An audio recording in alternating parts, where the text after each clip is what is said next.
Hi. ഇന്ന് ഭയങ്കര സന്തോഷമുണ്ട് കേട്ടോ. നല്ലൊരു ചക്ക കിട്ടി. എൻ്റെ കൂട്ടുകാരി പ്രിയ എനിക്ക് കൊണ്ട് തന്നതാണ്. അവളുടെ അമ്മ ബിന്ദുമ്മ എനിക്ക് കോട്ടയത്ത് നിന്ന് കൊടുത്തു വിട്ടതാണ്.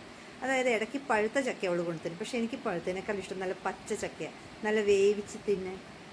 പക്ഷെ എന്നാ ചെയ്യാൻ, ആ ചക്ക തുറക്കുന്നിടം വരെ മാത്രം ഉണ്ടായിരുന്നുള്ള ആ സന്തോഷം. കാരണം അത് തുറന്നപ്പോൾ അത് പഴുത്ത ചക്കയായിപ്പോയി.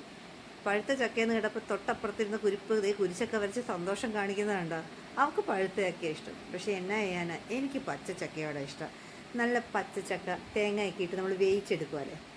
തേങ്ങയൊക്കെ ഇട്ട് വേവിച്ച് നല്ല മീൻകറിയൊക്കെ ഒഴിച്ച് നല്ല ചൂടോടെ അതിങ്ങനെ കഴിക്കുമ്പോൾ കിട്ടുന്നൊരു സുഖമുണ്ടല്ലോ. ഞങ്ങൾ ഈ കോട്ടയംകാർക്ക് ചക്ക വേവിച്ചതും മീൻകറി, കപ്പ വേവിച്ചതും മീൻകറിയൊക്കെ കഴിക്കുക എന്ന് പറഞ്ഞാൽ ഭയങ്കര സന്തോഷം. ശരിക്കും പറഞ്ഞാൽ നമ്മൾ തൃപ്തിയായിട്ട് ഫുഡ് കഴിക്കുക, തൃപ്തിയായിട്ട് ആഹാരം കഴിക്കുക എന്ന് പറയില്ലേ, അത് ശരിക്കും ഞങ്ങൾക്ക് ഈ ചക്ക വേവിച്ചതും മീൻകറിയും കപ്പ വേവിച്ചതും മീൻകറി എന്നൊക്കെ പറയുമ്പോൾ അത് നമുക്കൊരു തൃപ്തി തന്നെയാണ്.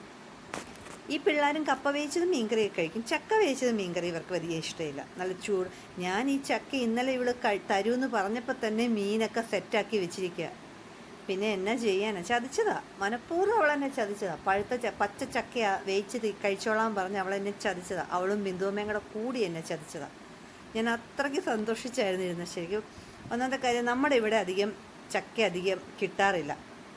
ഇപ്പം ഞാൻ താമസിക്കുന്നിടത്ത് ഇതില്ല, പ്ലാവും ഒന്നും എൻ്റെ വീട്ടിലില്ല. നമ്മൾ സാധാരണ ചക്ക വാങ്ങിച്ചാൽ തന്നെ നമ്മൾ കൂടുതലും വാങ്ങിക്കുന്നത് പഴുത്ത ചക്ക, അങ്ങനെ പച്ച ചക്ക വാങ്ങിക്കാറില്ല.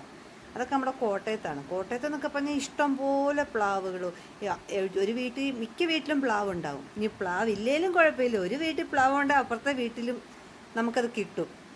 അങ്ങനെയാകുമ്പോൾ നമുക്കവിടെ ഒരു ചക്കയ്ക്കൊന്നും ഒരു ബുദ്ധിമുട്ടില്ല.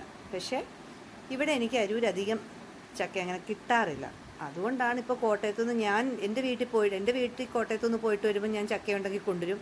ഇതുപോലെ അവൾ പോയിട്ട് വരുമ്പോൾ കൊണ്ടുവരും. ഇങ്ങനെയൊക്കെ ആയിരുന്നു. ഒരുപാട് നാളായി ഞാനിപ്പോൾ ചക്ക വേവിച്ച് മീൻകറിയും കൂട്ടിയൊക്കെ കഴിച്ചിട്ട്. ആ ഒരു കൊതിയിലാണ് ഇരുന്നത്. പക്ഷെ എല്ലാം പോയില്ലേ, പറഞ്ഞിട്ട് കാര്യമില്ല. പിന്നെ ഞാനും എൻ്റെ കൊച്ചും കൂടെ ആ ചക്കയെല്ലാം അടത്തി നല്ല വൃത്തിയാക്കി ഒരു പ്ലേറ്റിലോട്ടാക്കി. അതിൻ്റെ ഇടയിൽ ഞങ്ങൾ കഴിക്കുന്നതൊക്കെ ഉണ്ട്. അതെല്ലാം കഴിഞ്ഞ് ആ പാത്രമായിട്ട് ഞങ്ങൾ പുറത്ത് വന്നിരുന്ന് കഴിക്കുക. അവൾ എന്നെ ആശ്വസിപ്പിക്കുന്ന പോലെ കൂടെ നിന്നിട്ട് എന്നെ കളിയാക്കുകയോ ചെയ്യുന്നത്. ചക്ക വേവിച്ചത് മീൻകറി എങ്ങനെയുണ്ടമ്മേ, നല്ലതാണോ എന്ന് കൂടെ നിന്ന് അവളെന്നെ കളിയാക്കുക. അവളെന്നെ ആശ്വസിപ്പിക്കുകയല്ല കാണുന്നത്. എന്നാലും നമ്മൾ പിന്നെ കളയാൻ പറ്റുമല്ലോ.